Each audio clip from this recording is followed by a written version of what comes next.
Hey Reddit. I never thought I would be posting something like this. Honestly, I'm still in shock.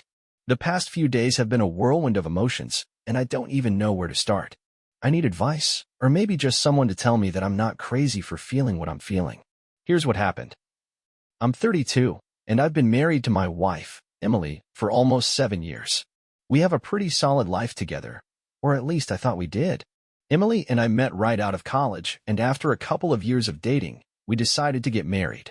Everything seemed perfect. We were in sync, had similar interests, and we both wanted the same things in life. We've had our ups and downs, sure, but every couple does. Or so I thought. For the last year or so, Emily has been acting a little differently. Nothing huge, just small changes. She started working later, going out with friends more often, and being more secretive with her phone. I didn't think much of it at first. She's a busy person. Maybe she was just going through a phase. But recently, I've noticed her behavior has been getting weirder. She's been more distant, not as affectionate as she used to be, and when she's home, she's often distracted by her phone or laptop. I'm not someone who usually checks her phone, but last week, something made me suspicious. I was trying to be discreet, but I grabbed her phone while she was in the shower to look at a calendar event she mentioned earlier. That's when I saw something I shouldn't have. Her location was pinging from a place I didn't recognize. It wasn't just the location that raised my eyebrows. It was the time. She was at a hotel alone. Now, I know that she travels for work occasionally, but this wasn't one of her scheduled trips. I felt a wave of anxiety hit me in my stomach. I thought about just letting it go. Maybe it was nothing, but I couldn't shake the feeling that something was off. So, I did something I never thought I'd do. I tracked her location. I know this was a massive breach of privacy. I know it sounds obsessive, but at that moment, I couldn't help it. I had this gut feeling that something wasn't right, and I couldn't ignore it. I opened the tracking app on my phone, and, sure enough, Emily was at a hotel in the city. I didn't know what to think. I felt like I was in a nightmare. Why was she there? What was going on? It was too much for me to process, but I had to know more. I decided I would go to the hotel. I had to see it for myself. I tried to calm my nerves, telling myself that I was probably overreacting, but everything inside me screamed that something was wrong. I quickly changed into something casual, left the house, and headed toward the hotel. When I arrived at the hotel, I parked in the lot and just sat there for a few minutes. I couldn't shake the feeling that I was about to discover something that would change my life forever. My heart was pounding in my chest. What if I was wrong? What if it was some kind of misunderstanding? But the more I thought about it, the more I couldn't deny that something felt off. I walked into the hotel lobby and glanced around. It was quiet, not many people. I went up to the front desk and casually asked if Emily had checked in. The receptionist didn't even hesitate. Yes, she's checked in, they said, giving me a polite but indifferent smile. I froze. It was real. She was there, and I didn't have to keep guessing anymore. My legs felt like they were made of lead, but I didn't back down. I asked for her room number. The receptionist hesitated for a second, but then shrugged and told me, room 308. I knew this was crossing a line, but at that moment, I felt like I had no choice. I had to know. I walked to the elevator and took it up to the 3rd floor. My hands were shaking, and my mind was spinning. I knew what I was about to do could ruin everything, but I couldn't let this go. I had to confront her, face to face. When I reached room 308, I stood in front of the door for what felt like an eternity. My heart was in my throat, and I couldn't breathe. I knocked, but there was no answer. I knocked again, this time louder. Still nothing. My mind raced, and then, without thinking, I used the key I had to get inside. The door creaked open, and I froze in the doorway. I didn't know what I expected to find, but it definitely wasn't this. There, sitting on the bed, was Emily with another man. The moment I saw Emily with another man, everything seemed to stop. My mind went blank. I could barely comprehend what I was seeing. There she was, sitting on the bed, dressed casually, laughing at something the man said. They were comfortable with each other, too comfortable. I couldn't understand it. My wife, the woman I thought I knew so well, was sitting there, so casually, in a hotel room with another guy. I don't even remember how I walked into the room. My legs felt like they were made of stone. The only thing I could focus on was Emily's face when she saw me standing there. She froze, her eyes wide in shock, her mouth falling open. The man turned to look at me, his expression just as confused, though I could see the guilt in his eyes. The air between us was heavy. I could hear my own breathing, but the room felt silent, even though I knew it wasn't. I had so many questions, but but the only thing that came out of my mouth was, "What the hell is going on?" Emily stood up quickly, the shock on her face slowly turning into something I didn't recognize. "Jeremy, I can explain," she said, her voice shaking. She stepped toward me, but I took a step back, trying to process everything. "Explain," I repeated, almost in disbelief. "You can explain what exactly, Emily? Why you're here, in a hotel, with another man? How long has this been going on?" The man beside her stood up, his body stiffening. I saw him glance at Emily, as if waiting for some kind of signal. But I didn't care about him. I wasn't even thinking about him. I couldn't stop looking at Emily, trying to make sense of everything. My wife, my best friend, the mother of my children, was having an affair. How had I not seen the signs? How had I missed this? "Jeremy, please," Emily said, her voice barely above a whisper. "Please, just listen to me." I shook my head, unable to control the rising anger inside me. "Listen to you? You think I can just sit here and listen to whatever story you've got cooked up to justify this? You're sitting here, with him, in a hotel? Emily, I thought we were better than this. I thought we were stronger than this. How long has this been going on?" Emily paused, her eyes filled with guilt and fear. It's not what you think. Please, just let me explain." I didn't want to hear her explanations. I didn't want to hear excuses. I wanted answers, and I wanted them now. "How long?" I asked again, my voice rising. "How long have you been seeing him? How long have you been lying to me?" "I didn't want this to happen, Jeremy," she said, her eyes brimming with tears. "I didn't want to hurt you. It's been a few months now, but I never meant for it to go this far. It was a mistake, okay? I was feeling so lost, so disconnected. I was confused. We've been growing apart, and I didn't know how to fix it. And he was there for me. He listened to me when I felt like you didn't, when I felt like I didn't have anyone to talk to." Her words hit me like a ton of bricks. My chest tightened, and I struggled to breathe. "So this is my fault?" I asked bitterly. "You're blaming me for your choices? For your decision to cheat on me?" No, I'm not blaming you. "It's not about that," Emily said, wiping her eyes, her hands shaking. "I'm so sorry, Jeremy. I know what I've done is unforgivable, and I don't know how to fix it. But please, don't think I don't love you. I do. I'm just lost. I've been trying to find myself again, and I made a terrible mistake. I regret it so much." I stared at her, my mind reeling. I wanted to scream, to throw something, to make her understand the hurt I was feeling. But all I could do was stand there in silence, watching her break down in front of me, knowing that everything had changed in that moment. I didn't even recognize her anymore. How could the woman I married, the woman I trusted with everything, have done this? I turned to the man standing awkwardly in the corner of the room. "And who are you?" I asked coldly. I could barely look at him, but I needed to hear it from him. I needed to know who this guy was. "I'm sorry, man," the guy said, his voice shaky. "I never wanted to cause any harm. We just met up a few times. I didn't know she was married until things went further. She told me you weren't happy, and I guess. I don't know. I'm sorry. I didn't mean for this to happen." The last words barely registered in my mind. I couldn't think about him anymore. He wasn't the one I was married to. She was. I turned back to Emily. "Why didn't you tell me? Why didn't you come to me before it went this far? We could have worked through this." "I don't understand." "Why am I didn't know how," she whispered, shaking her head. "I didn't know how to tell you. I was afraid of losing you. I was afraid of what would happen if I admitted I was unhappy. I thought I could just fix it myself. But I was wrong. I never should have kept this from you. I'm so sorry, Jeremy. I swear, it meant nothing. It was just a mistake. Please believe me." I wanted to believe her. I wanted to believe that this was just a phase, a temporary lapse in judgment. But I couldn't ignore what I had seen. The lies, the secrecy, the betrayal. My world had just shattered in an instant, and I didn't know how to put it back together. I spent that night in a haze, pacing around my apartment, not knowing what to do with myself. My mind was in chaos.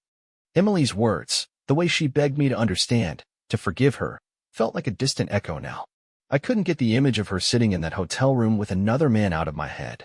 The way she had looked at him, the way they spoke, laughed, and shared a moment, was that the moment she had been longing for when she said she wasn't happy? Was she in love with him? I didn't have the answers. I didn't even know what to think. I spent hours texting my closest friends, seeking advice, asking them what I should do. Should I leave her?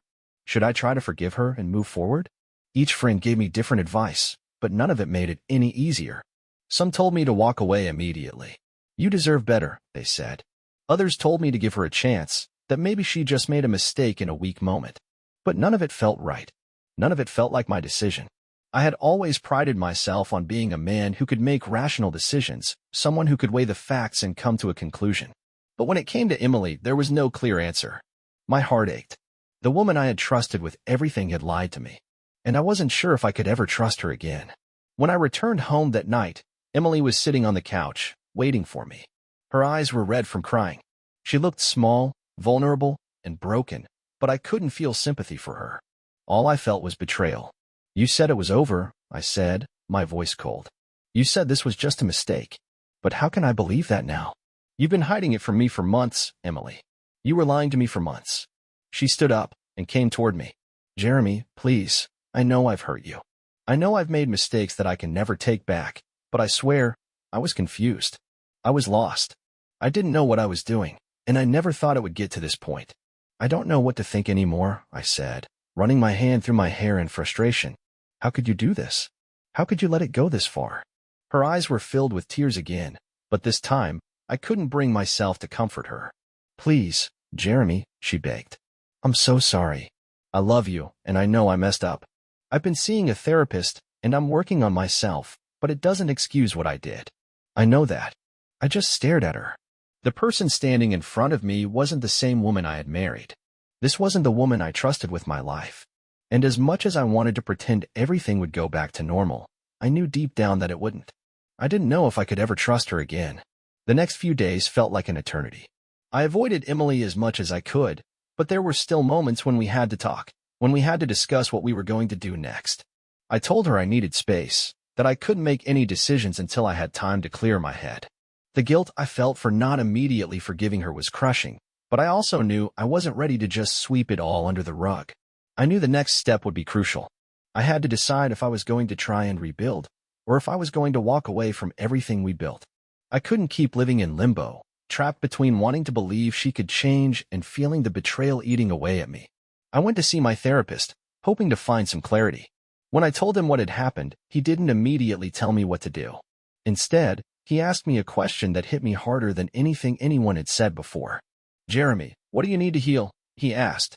What would make you feel like you could trust her again? And can you even picture that? I had no answer.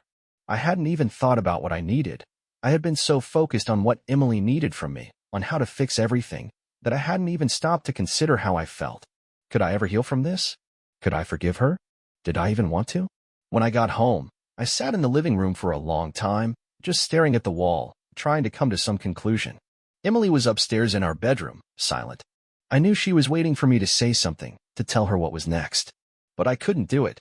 I couldn't bring myself to make any promises. Finally, I walked upstairs and sat down beside her. She was sitting on the bed, her head in her hands, her face streaked with tears. It broke my heart to see her like this, but I couldn't let my emotions cloud my judgment. I've been thinking a lot, Emily, I said, my voice steady but full of pain. I don't know if I can forgive you. I don't know if I can trust you again. What we had, it's broken, and I don't know if I can fix it. Her face crumpled, and she reached for my hand. Please, Jeremy, please don't give up on us. I love you. I've made the worst mistake of my life, and I don't want to lose you. I pulled my hand away, not out of anger, but out of uncertainty. I needed time. I needed more time to figure out if I could even imagine a future with her after everything that had happened. I don't know if I can, Emily. I don't know if I can move past this. I need to think. And that was it. I knew the decision wasn't going to come easily, but for the first time, I felt like I had to focus on myself, on my own healing.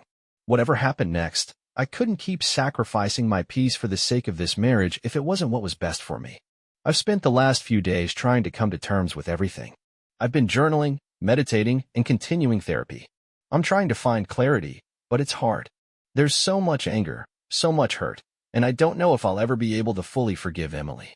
But I also don't want to make a decision in the heat of the moment. I want to make the right choice for myself, for my future. The hardest part has been the uncertainty. I don't know what the future holds. I don't know if I'll ever feel the same way about Emily again. But I'm trying to process everything without rushing to a conclusion. I need time, and I need space. I'm not ready to make a decision yet, but I know that I have to be honest with myself. Whatever I choose, I can't keep carrying the weight of betrayal and distrust. I need to heal, and I need to figure out if this marriage is worth fighting for. I'll keep you all posted as I continue to navigate this. I don't have all the answers yet, but I'll get there. One step at a time. The days since my conversation with Emily have felt like a slow crawl. There are moments when I wake up in the morning, and for just a split second, I forget about everything. I feel like the past few weeks were a bad dream. But then it all comes rushing back, the betrayal, the doubts, the feeling of being blindsided by the woman I thought I knew. Every time I see her, a part of me wants to believe that this is just a rough patch. But another part of me, maybe a deeper, more rational part, knows that I can't keep pretending like everything is okay. I've been spending a lot of time alone, thinking about what's next. I've been trying to focus on work, on getting back into a routine, but it feels like there's always this shadow hanging over me. Emily has been doing her best to show me that she's committed to making things right. She's been honest, or at least as honest as she can be. She's been open about her therapy, and she's said all the right things, but the doubt remains. Every time she picks up her phone, I wonder if she's still talking to him, wondering if I'm being naive. Last night, something shifted. I couldn't sleep, as usual. It was about 2 a.m. when I found myself sitting at the kitchen table, staring at my phone, thinking, what if I could trust her again? What if I could rebuild this marriage? But even as I thought that, I knew that I was asking myself questions that didn't have immediate answers. The pain was still too raw. I was still angry. And yet, I couldn't ignore that a part of me didn't want to throw away everything we had built together. At some point, I ended up texting Emily. I told her that we needed to talk. I could sense her anxiety when she responded immediately, asking if I was okay, what was going on. I told her that I wanted to have an honest conversation about us, about everything. She agreed to meet me, and we decided to talk the next morning. I didn't know what to expect, but I was hoping for clarity, something that would help me make up my mind about our future. We met at a small cafe near our house. I'd been there before, with Emily, many times. It used to be our spot, where we'd go on lazy Sunday mornings and talk about our week, our dreams, our hopes. I wasn't sure if that place would ever feel the same again, but I thought maybe, just maybe, it would help us find some kind of resolution. We sat down at a corner booth, the morning light filtering in through the windows, but there was an unease between us that neither of us could ignore. I don't want to keep living in this limbo, Jeremy, Emily said, her voice barely audible. I need to know where we stand. I know I've hurt you. I know I've betrayed you in ways I can never undo, but I swear, I am doing everything I can to make things right. I'm so sorry. I took a deep breath, trying to steady myself. I know you are, Emily. I know you're trying. But it's hard to ignore the part of me that keeps asking if I'll ever be able to trust you again. You've hurt me in a way I didn't think was possible. I don't know if I can get past this. I don't know if I can ever see you the same way. Her eyes filled with tears. She reached across the table, but I pulled my hand back. It wasn't out of anger, but out of fear. I was scared that if I gave her an inch, I'd be giving her everything again, only to find out that I was setting myself up for another betrayal. I know I've destroyed your trust, Jeremy, she said softly. But I'm asking you for one thing, a chance. A real chance to prove that I can be the wife you need. I know I can't erase what I've done, but I'm begging you to let me try. I looked at her, at the woman who had once been my everything, who had become a stranger to me in a matter of days. I was still angry. I was still heartbroken. But there was something in her eyes, something that made me pause. She wasn't pleading for forgiveness in a manipulative way. She was acknowledging the hurt she had caused, not just to me, but to herself. And for the first time since I found out about the affair, I saw that she was truly remorseful. I'm scared, I admitted. I'm scared that if I let you in again, you'll hurt me all over again. I don't know if I can live with that. I don't know if I can go through that kind of pain again. She nodded, her face a mixture of guilt and sadness. I understand, Jeremy. I really do. But if you don't give me a chance, we'll never know. I love you. I've always loved you. And I don't want to lose you over one horrible mistake. The words hit me harder than I expected. I had been preparing myself for more of the same, more explanations, more justifications. But in that moment, I realized something important. I was still in love with her. I was hurt, angry, and confused, but I still wanted to find a way to heal. And maybe that was the first step. I don't know what the future holds, I said, finally meeting her eyes. I can't promise you that everything will be okay, but I'm willing to try. I don't know how to rebuild, but if you're serious about changing, then I'll give us the chance to figure it out. Together. That conversation marked the beginning of a new chapter, though it wasn't a clean slate. Emily and I agreed to take things slow, to focus on rebuilding trust and communication, one step at a time. We continued therapy, both individually and as a couple. We talked openly about our feelings, our fears, and our doubts. There were still many painful moments when the hurt resurfaced, but for the first time, we felt like we were truly facing the issue together, not apart. I didn't know if we would make it through this, but I knew that I wasn't ready to give up. The road ahead would be long and challenging, but for the first time, I felt like we were walking it side by side. A few weeks have passed since Emily and I had that conversation at the cafe. Honestly, it's been a roller coaster. Some days, it feels like we're making progress, like maybe there's hope for us after all. Other days, I'm overwhelmed by the weight of everything we've been through. I'm trying to move forward, but there are moments when I feel like we're still stuck in the past, drowning in the memories of the affair and the lies. I've been going to therapy, working through my own feelings, trying to understand why I feel this way. Some days, I feel hopeful. I feel like Emily's efforts to rebuild trust are genuine, like maybe we can get back to where we were. Other days, I feel like the distance between us is too great, like we'll never truly recover from what happened. Emily, on the other hand, is doing everything she can. She's been open and honest, sometimes painfully so. She's told me everything about the affair, answered every question I've asked, no matter how uncomfortable it is. She's working on herself, going to individual therapy, and doing her best to prove that she's committed to changing. She's been more affectionate, more present, and I can see that she's trying. But there are times when I still wonder if it's enough. Can I ever really forgive her? Can we ever truly rebuild what we had? We've had some good days. There have been moments when we've laughed together, moments when I've remembered why I fell in love with her in the first place. But there have also been bad days, days when the old wounds resurface, when the doubt creeps back in, and I find myself wondering if I made the right choice. Can we fix this? Can I ever trust her the way I used to? One of the hardest things is learning to live with the fear that she might hurt me again. I find myself constantly questioning everything she does. If she's on her phone too long, if she gets home late, if she seems distracted, I wonder if she's hiding something. And when those doubts come, I hate myself for having them. It's like I've been conditioned to expect betrayal, to expect that the woman I love will disappoint me. And that's not fair to either of us. There are days when I try to move forward, when I remind myself that I'm choosing to rebuild our marriage. But the truth is, it's a struggle. Every conversation with Emily feels like a test, a challenge. I find myself trying to convince myself that this time will be different, that she's being honest, that we can make it. But then the doubt creeps back in. What if I'm wrong? What if I'm just fooling myself, thinking that we can recover from something like this? Last week, Emily suggested that we take a weekend trip together, just the two of us. She said it would be good for us to reconnect, to spend some time away from the stresses of everyday life. I agreed, but part of me hesitated. Could I really relax and enjoy it? Could I fully trust her in a situation where we were isolated together, just like before the affair?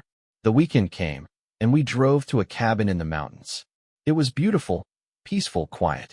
For a moment, it felt like we were back to the way things were when we first fell in love. We talked, laughed, spent time together like we used to. I even let myself believe that maybe we could move forward. But then, late at night, after we had finished dinner and were sitting on the couch, the fear hit me again. Emily was on her phone, responding to a message. For a moment, I just stared at her, trying not to feel the panic rising in my chest. Was she texting him? Was she still hiding something from me? I couldn't help but wonder. And the fact that I was questioning her, even in that peaceful moment, made me feel like I was trapped in a never-ending cycle of doubt. Finally, I asked her, "Who are you texting?" She looked up, surprised by the question. "Just a friend from work." "What?" "I don't know. I guess I don't know," I said, trying to explain what I was feeling. "I just can't stop wondering if things are really over. If I can really trust you again." Her face softened, and she put her phone down. "Jeremy, I know I've hurt you. I know this isn't easy, but I'm not hiding anything from you. I promise." I nodded, but inside, I still felt like I was suffocating. I wanted to believe her. I wanted to trust that she wasn't lying to me, but the fear was too overwhelming. The fear that I would open up, only to have her pull away again. It's been a difficult few days since the trip. I've been reflecting on everything, the progress we've made, the setbacks, the moments when I thought we were healing, and the moments when I wondered if we would ever be the same again. But through all of it, I've come to one conclusion. I'm not ready to give up. Maybe I can't trust her the way I did before, and maybe things will never go back to the way they were. But right now, I'm choosing to keep going. I'm choosing to rebuild. I don't know if it's the right decision, and I don't know if I'll be able to fully forgive her, but I'm not ready to walk away. I know it's going to be hard. There will be days when the doubt comes back, when the pain resurfaces, but I'm willing to take it one day at a time. We're not perfect, and we might never be the couple we once were, but I'm willing to try. For me, for her, for us. And maybe that's enough for now. It's been a few weeks since our weekend trip, and while I've tried to focus on the progress Emily and I have made, the truth is, the struggle is real. I wish I could tell you that everything's been smooth sailing since then, but that wouldn't be true. Every day feels like a battle between what I want to believe and what I'm afraid of. I don't want to live in fear, constantly wondering if Emily is hiding something, but it's hard not to. The scars from her betrayal are deep, and even though she's doing everything she can to earn back my trust, I can't help but feel like it's always going to be there. Lately, I've found myself doubting everything. Her words, her actions, even the smallest things. She leaves the room to take a phone call, and I'm immediately on edge. When she's a little late getting home from work, my mind races to the worst possible conclusions. I don't want to feel this way. I don't want to be constantly suspicious, but the doubt is suffocating. I've tried to tell myself that it's all in my head, that I'm overreacting, but it doesn't always feel that way. I've tried to talk to Emily about how I'm feeling, but sometimes it feels like no matter how much we communicate, we're still stuck in this cycle. She tells me she's doing everything to rebuild, that she's committed to me and our marriage, and I believe her. But the fear of being hurt again is always lurking in the background. I hate it. I hate feeling this way. Some nights, I find myself lying awake, staring at the ceiling, wondering if I'm fooling myself by staying. I love her. I do.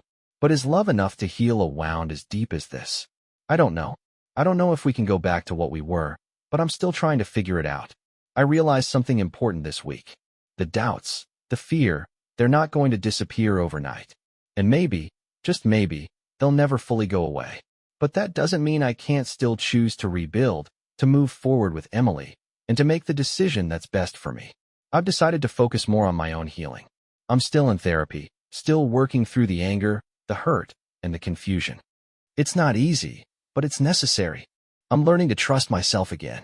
I'm learning to trust my own decisions, my own instincts. The only way to rebuild a relationship is by starting with yourself. And that's what I'm trying to do. Emily and I have been having more open conversations, more honest conversations. There are still moments of tension, and I still find myself fighting the urge to question everything she does. But we're working on it. I'm working on it. Yesterday, she asked me how I was feeling, really feeling, and for the first time in a long time, I gave her an honest answer. I told her that I still didn't know if I could trust her again, that I still had doubts, and that I didn't know what our future would look like. But I also told her that I was willing to try. I was willing to work through this with her, even though it was hard, even though I was scared. She cried when I told her that. And I can see that she wasn't just crying because she felt sorry for herself. She was crying because she knew how much pain she had caused, how much work we still had ahead of us. I'm sorry, Jeremy, she said, wiping her tears. I know I've hurt you. I'll spend the rest of my life showing you that I can be the woman you deserve. I don't expect you to forgive me right away, but I hope that one day we can find a way back to each other. I don't know what the future holds. I don't know if we'll make it through this. But right now, I'm taking it one step at a time. Maybe that's all I can do. Maybe that's all we both can do. As I sit down to write this final part, it feels surreal. The journey that I thought would break me, this emotional roller coaster that started with betrayal and shattered trust, has led me to a place of acceptance, of uncertainty, but also of hope. I never imagined I'd be here, still with Emily, still working through the aftermath of everything we've been through, but somehow, we're here. And while I can't say everything is perfect, there's a sense of peace that wasn't there before. It's been months since I first found out about the affair. There have been days where the pain felt like it would consume me, and days where it felt like maybe, just maybe, we could rebuild. Emily and I have continued therapy, both individually and as a couple, and we're still working on our communication and trust. Some days, it feels like we're finally turning a corner, and other days, the old wounds resurface. The hardest part, as I've mentioned before, has been the trust. It's not something that can be fixed overnight.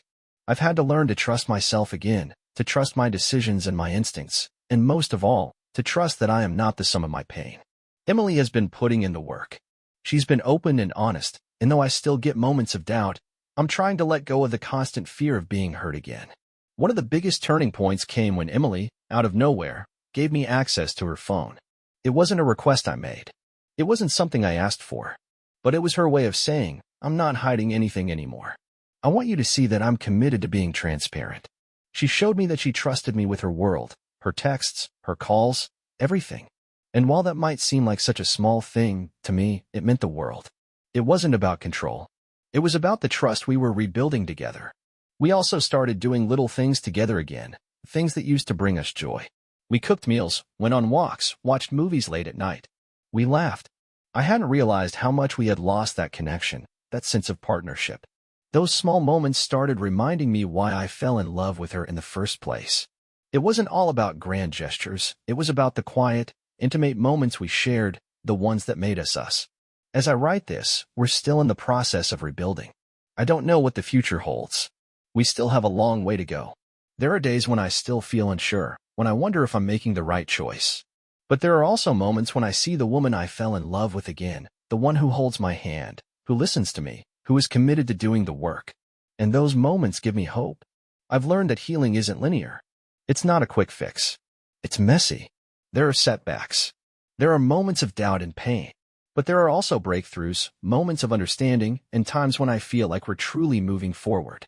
And in those moments, I know we're making progress. We're not perfect, but we're learning. We're healing. I don't know if Emily and I will be together forever, but I do know this. We're both trying. We're both committed to working through our issues. We're both willing to do what it takes to rebuild trust. And maybe, just maybe, that's enough. Thank you to everyone who has been following this journey. It's been difficult, but sharing my story with you all has helped me process everything. Whether I'm still with Emily in the future or not, I'm learning to trust myself again, and that's the first step toward healing.